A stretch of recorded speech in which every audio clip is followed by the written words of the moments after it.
अस्सलाम वालेकुम स्टूडेंट्स। आज का टॉपिक जो है वो लॉग से रिलेटेड है। मोस्टली स्टूडेंट्स जो हैं वो इस टाइप के क्वेश्चन में बहुत ही कंफ्यूज हो जाते हैं, तो इस वजह से मैंने ये सोचा थी कि आपके लिए एक वीडियो बना लूँ ताकि आपको इसको सॉल्व करने में कोई किसी किस्म का कोई भी प्रॉब्लम ना हो।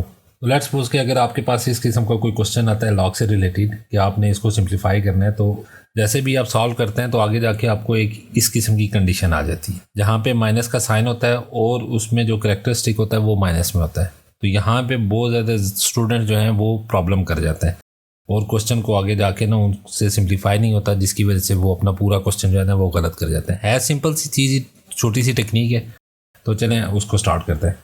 तो सबसे पहले आपने इसको क्वेश्चन को सॉल्व करने से पहले तो लॉग के लॉस के बारे में हम थोड़ा सा देख लेते हैं कि जब भी अगर कोई दो हमारे पास वैल्यूज़ आपस में मल्टीप्लाई हो रही हैं और उनका अगर हमने लॉग निकालना है तो हर वैल्यू का अलग से लॉग लेंगे और उनको आपस में ऐड करेंगे। जब मल्टीप्लाई होगा तो ऐड करेंगे, जब डिवीजन का साइन होगा तो माइनस कर देंगे, और जब कोई सी दो वैल्यू एक्सपोनेंट की फॉर्म में लिखी जाए तो उसके एक्सपोनेंट को मल्टीप्लाई कर देंगे उस वैल्यू के लॉग के साथ। और ये जो फोर्थ जो लॉग का जो लॉ है वो इस क्वेश्चन के अंदर तो यूज़ नहीं होता, लेकिन आप इसको भी बाद में भी देख सकते हैं। फर्स्ट थ्री जो लॉज हैं वो इस क्वेश्चन के अंदर यूज होंगे। जब मल्टीप्लाई होंगे तो प्लस करेंगे, जब डिवीजन होगा तो माइनस करेंगे, और जब एक्सपोनेंट के साथ होगा तो एक्सपोनेंट को हम मल्टीप्लाई कर देंगे साथ। अब हम क्वेश्चन को देख लेते हैं। तो सबसे पहले स्टेप तो हम ये करेंगे दी कि इसको हम लेट्स सपोज कर लेते हैं कि x के इक्वल वैल्यू, उसके बाद इसका हमने लॉग फाइंड आउट करना है। तो taking log both side, log of x आ गया और लॉग करके तो ये वैल्यू एज इट इज़ हम लिख देंगे साथ ही। जो क्यूब रूट है इसका मतलब ये होता है कि ये 1/3 लिखा हुआ है। जब स्क्वायर रूट हो तो उसका मतलब होता है 1/2, और जब क्यूब रूट हो तो वो होता है 1/3। ठीक इसी तरीके से अगर वो 4 करेंगे तो वो 1/4 आ जाएगा। नेक्स्ट स्टेप में हम यहाँ पे लॉग यूज़ करेंगे, 1/3 को लॉग के साथ मल्टीप्लाई कर देंगे। ये पूरी की पूरी वैल्यू जो है ये 1 है उसका लॉग, और यहाँ पे हमने लॉग का जो लॉ है वो यूज़ कर दिया। तो यहाँ पे हमने रीजनिंग भी दे दी, क्यों कि m की पावर n हो यानी एक्सपोनेंट फॉर्म में हो तो जो उसका एक्सपोनेंट होगी वो उसके साथ मल्टीप्लाई कर जाएगा। जब भी आप कोई क्वेश्चन करें तो उसके साथ साथ रीजनिंग आप लाजमी दिया करें। 1/3 आ गया, ये हमारे पास m डिवाइडेड बाय n की फॉर्म में लिखा गया। तो लॉग को पूरी m ये जो हमारे पास वैल्यू दी गई है उसके साथ हमने करना है। मैंने बताया था कि जब डिवीजन हो तो माइनस होगा, और लॉग n ये हमारे पास सेकंड वैल्यू आ गई, और यहाँ पे भी हमने रीजनिंग दे दी। थर्ड स्टेप हम कर लेते हैं। इस स्टेप के अंदर 1/3 एज इट इज़ आ जाएगा। तो यहाँ पे चूंकि मल्टीप्लाई हो रहा है तो जब भी दो वैल्यूज़ आपस में मल्टीप्लाई हो रही होगी उसका लॉग निकाला जाएगा तो वो प्लस हो जाएगा। लॉग की इसके साथ हमने लिखा प्लस लॉग, ये वाली टर्म एज इट इज़ आ गई, माइनस ये वाली चीज़ यहाँ पे आपने समझनी है कि मोस्टली स्टूडेंट यहाँ पे प्रॉब्लम कर जाते हैं कि यहाँ पे जो माइनस का साइन है इसको ये ओपन कर देते हैं। यहाँ पे माइनस के साइन को आपने ओपन नहीं करना, यहाँ पे ब्रैकेट लगा के तो इस लॉग को आपने इस टर्म के साथ लिख लेना है। यहाँ पे मल्टीप्लाई हो रहा है, प्लस का साइन आ गया और ये लॉग दूसरी टर्म के साथ आ गए। और यहाँ पे भी हमने रीजनिंग क्या दे दी कि दो वैल्यूज़ आपस में मल्टीप्लाई हो रही हों और उसका लॉग लिया जाए तो वो एक वैल्यू के साथ लॉग होगा, प्लस मल्टीप्लाई हो रहा है तो प्लस हो जाएगा, और लॉग ऑफ n है, ये हमने यहाँ पे यूज़ की है। नेक्स्ट स्टेप आ जाएगा हमारे पास 1/3 एज इट इज़ आ जाएगा। यहाँ पे लॉग है इसको हमने एज इट इज़ लिख दिया, यहाँ पे एक्सपोनेंट फॉर्म में आ गई।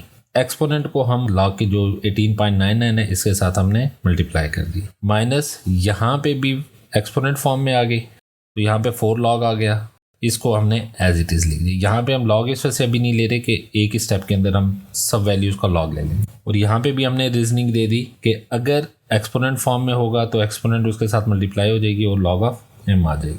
तो नेक्स्ट स्टेप के अंदर 1/3 एज इट इज़ लिख देंगे। तो यहाँ पे लॉग हमने फाइंड आउट किया, ये हमारे पास आ गया 2 बार 0.8988। ठीक है, क्योंकि यहाँ पे जो करेक्टरिस्टिक है वो यहाँ पे 2 बार आएगा। तो लॉग कैसे फाइंड आउट किया जाएगा, मैंने इसके ऊपर एक थॉरली एक वीडियो बनाई है, तो उस वीडियो में मैंने लॉग और एंटी लॉग फाइंड आउट करने का प्रॉपर वे बताया, तो आप उसको लाजमी देखिएगा ताकि आपका कंसेप्ट क्लियर हो जाए। और आप एक बात जहन में रखिएगा कि जब भी आप लॉग के क्वेश्चन करेंगे तो कैलकुलेटर का कम यूज़ किया करें, क्योंकि जब भी करेक्टरिस्टिक माइनस में होगा तो वो आप चेक करेंगे कि वहाँ पर आपको वैल्यू वो गलत देगा। तो 2 एज इट इज़ लिख दिया, यहाँ पे 18.99 का हमने लॉग फाइंड आउट किया, ये हमारे पास वैल्यू आ गई -4, तो हमारे पास लॉग की ये वैल्यू आ गई, और इसका लॉग की ये हमारे पास 1 बार, क्योंकि यहाँ पे 1 बार करेक्टरिस्टिक आ जाता है। तो मैंने आपको इसलिए बताया था कि जब भी माइनस हो तो उसको शुरू में ही ओपन नहीं करना, ठीक है। अगर यहाँ पे हम कर लेते तो ये माइनस होता, और माइनस के साथ कैरेक्टरिस्टिक 1 बार होता, ठीक है। तो इसको सॉल्व करने में मोस्टली स्टूडेंट यहाँ पे प्रॉब्लम कर जाते हैं।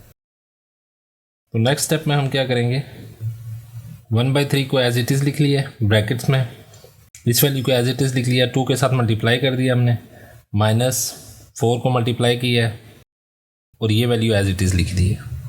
इसको मज़ीद सिंप्लीफाई करने के लिए हम करेंगे 1/3, इस वैल्यू को हम इस तरीके से भी लिख सकते हैं, क्योंकि यहाँ पे मेंटिसा भी प्लस में है और कैरेक्टरिस्टिक जो है ना वो 2 बार में, ठीक है। तो इसको हम इस फॉर्म में लिख सकते हैं। तो 2.557 को इस फॉर्म में लिख लिया हमने, माइनस इसको इस फॉर्म में लिख लिया है और इसको भी हमने ओपन करके इस फॉर्म में लिख लिया। नेक्स्ट स्टेप है 1/3 को एज इट इज़ लिख लिया है और यहाँ पे हमारे पास 2 बार जो है ये यानी -2 और +2 ये आपस में कैंसिल हो गए। इन दोनों को हमने प्लस किया तो हमारे पास वैल्यू आ गई -3 और 1 बार, ये हमारे पास आ गया 2, और इन दोनों को हम प्लस करेंगे तो हमारे पास आ गई ये वैल्यू है। नेक्स्ट स्टेप कर लेंगे, 1/3 को एज इट इज़ लिख लिया है, 1.4560 ये एज इट इज़ आ गया। यहाँ पे इन दोनों को प्लस करेंगे तो ये हमारे पास वैल्यू आ गई ये वाली। तो नेक्स्ट स्टेप हमारा पास होगा 1/3 एज इट इज़ आ गया, इन दोनों को सिंप्लीफाई किया है तो हमारे पास वैल्यू आ गई ये जो पूरी टर्म है ये ऐसे लिखी हुई है -1 -0.5713। तो आप यहाँ पे देखें, यहाँ पे कैरेक्टरिस्टिक तो -1 है लेकिन जो मेंटिसा है वो भी माइनस में आ गया। तो मेंटिसा तो कभी भी माइनस में नहीं आता, ये तो हमेशा प्लस में होना चाहिए। तो इसको क्या करना है, इसको एक तरीके से तो हम ऐसे भी कर सकते हैं कि +1 और -1 कर दें। अगर इनको हम कैंसिल भी कर दें तो एज इट इज़ हमारे पास ये वाली वैल्यू आ जाएगी। लेकिन इससे क्या होगा कि इसको +1 को हम इस वैल्यू के साथ करेंगे तो ये हमारी वैल्यू जो होगी ये प्लस में आ जाएगी मेंटिसा, और ये -1 जो है ये -1 के साथ आ जाएगा तो ये -2 हो जाएगा। लेकिन यहाँ पे हमारे पास एक और प्रॉब्लम आ जाएगा कि जब हम इसको ओपन करेंगे तो ये हमारी वैल्यू आ जाएगी -2, क्योंकि साथ मल्टीप्लाई हो रहा है 1/3, तो ये आ जाता है -2/3। तो ये कैरेक्टरिस्टिक जो होगा ये कभी भी फ्रैक्शन में नहीं आता।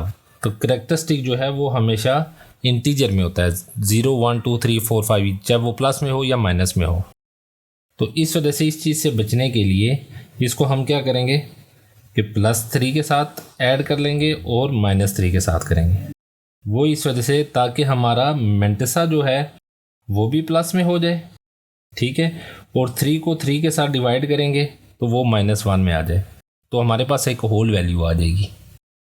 अगर लेट्स सपोज यहाँ पे 1/5 लिखा होता तो आप 5 के साथ प्लस करते और 5 के साथ माइनस करते। यहाँ पे 6 लिखा होता तो 6 के साथ करते और 6 के साथ ही माइनस करते। अब नेक्स्ट स्टेप में हमारे पास वैल्यू आ गई 1/3, इन दोनों को हमने प्लस किया तो ये हमारे पास कैरेक्टरिस्टिक और मेंटिसा दोनों वो प्लस में आ गए और ये -3 आ गया। अब नेक्स्ट स्टेप के अंदर हमने 3 को दोनों के साथ डिवाइड कर दिया, तो डिवाइड करने के बाद हमारे पास जो वैल्यू आ गई वो 0.4762 और 3/3 -1 आ गया। चूँकि -1 मैंने आपको कहा था कि कैरेक्टरिस्टिक को कभी भी -1 में इसमें नहीं लिखता, वो 1 बार में लिखते हैं, तो ये लिखा +1 बार आ गया हमारे पास। अब इस वैल्यू को हम लिख सकते हैं 1 बार .4762, तो ये हमारे पास वैल्यू आ गई log ऑफ x। अब हमें log तो नहीं चाहिए था, ठीक है, हमें x की वैल्यू चाहिए, क्योंकि हमने क्वेश्चन के स्टार्ट में लिखा था let x is equal to this one. तो हमें x की वैल्यू फाइंड आउट करनी है। x की वैल्यू फाइंड आउट करने के लिए हमें क्या करना पड़ेगा, इसका हमने एंटी लॉग लेंगे, दोनों साइड के ऊपर हम एंटी लॉग लेंगे। एंटी लॉग लेने के बाद हमारे पास x की वैल्यू आ जाएगी 0.2993। एंटी लॉग के अंदर आपने जो 1 बार हमारे पास ये वैल्यू दी गई है, ठीक है, ये हमारे पास कैरेक्टरिस्टिक है।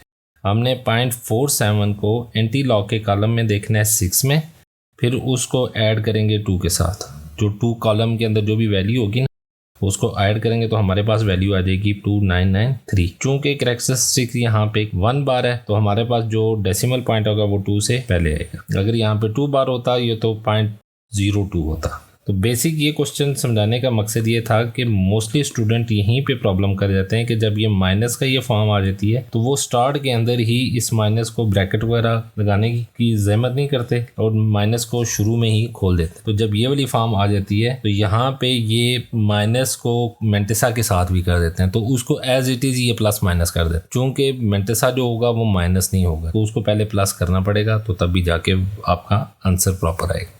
अगर आपको हमारा ये वाला टॉपिक पसंद आया तो हमारे चैनल को सब्सक्राइब करें, लाइक करें और आगे शेयर करना मत भूलिएगा। अपना बहुत ज़्यादा ख्याल रखिएगा। अल्लाह हाफिज़।